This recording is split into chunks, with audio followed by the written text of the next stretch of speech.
अस्सलाम वालेकुम दोस्तों, मैं हूं शान और आप देख रहे हैं शान भट्टी यूट्यूब चैनल। दोस्तों उम्मीद करता हूं कि आप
तो दोस्तों आपका सिस्टम रीबूट मांगेगा, उसे आपने रीबूट कर देना है। रीबूट करने के बाद आपने ये जो किया है इसे डबल क्लिक करना है और इंस्टॉल नेक्स्ट और इंस्टॉल कर देना है। उसके बाद आपका जो आईडीएम है ना वो लाइफ टाइम के लिए रजिस्टर्ड हो जाएगा।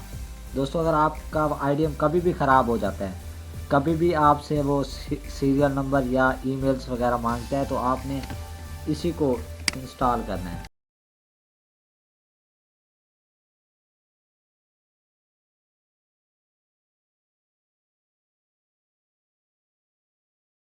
कमेंट्स में ज़रूर लिखें। दोस्तों वीडियो देखने का बहुत बहुत शुक्रिया।